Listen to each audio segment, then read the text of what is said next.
దళితులకు కాంగ్రెస్ టీడీపీ చేస్తున్న అన్యాయం, ఎస్సీ/ఎస్టీ సబ్ ప్లాన్ పేరుతో చేస్తున్న మోసాలను ఎండగట్టడానికి, దళిత వర్గాలను చైతన్యం చేయడానికి వైఎస్సార్ కాంగ్రెస్ సిద్దమవుతోంది. విశాఖలోని ఆ పార్టీ కార్యాలయంలో ఈ నెల 15న ఉత్తరాంధ్ర జిల్లాల దళిత గిరిజన సదస్సు నిర్వహిస్తోంది. విశాఖ, విజయనగరం, శ్రీకాకుళం జిల్లాలకు చెందిన ఎస్సీ/ఎస్టీ వర్గాల నేతలు, మేధావులు హాజరు కానున్నారని పాయకరావుపేట ఎమ్మెల్యే గొల్ల బాబురావు తెలిపారు. దళితులు, ఆదివాసీల కోసం కృషి చేసింది వైఎస్ రాజశేఖర రెడ్డి మాత్రమే అన్నారు. ఎస్సీ/ఎస్టీ సబ్ ప్లాన్ పేరుతో కాంగ్రెస్ ఆయా వర్గాలకు మోసం చేస్తోందని బాబురావు విమర్శించారు.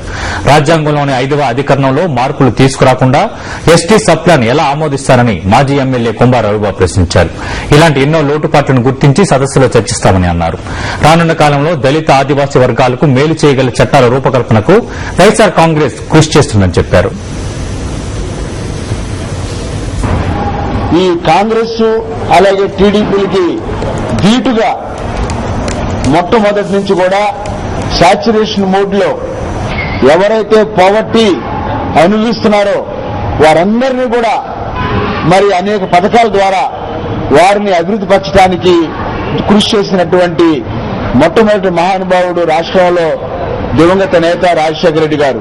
కాంగ్రెస్ పార్టీ రాజశేఖర రెడ్డి గారి ఆలోచన విధానంతో ఏర్పాటు చేసినటువంటి ఈ ప్రభుత్వాలు ఆయన ఏర్పాటు చేసినటువంటి నోడల్ ఏజెన్సీకి తూట్లుపడుస్తూ ఇవాళ ఒక చట్టాన్ని తీసుకొచ్చాయి. ఈ చట్టం అయితే చాలా లోపభూయిష్టమైనటువంటి చట్టం. ఈ చట్టం మేము సూటిగా విస్తృతంగా ఈ చట్టానికి సంబంధించినటువంటి చాలా అంశాలను కూడా మేము ఈ రాష్ట్రంలో ఉన్నటువంటి దళిత నాయకులు, ఆదివాసీ నాయకులతోటి సమావేశాలు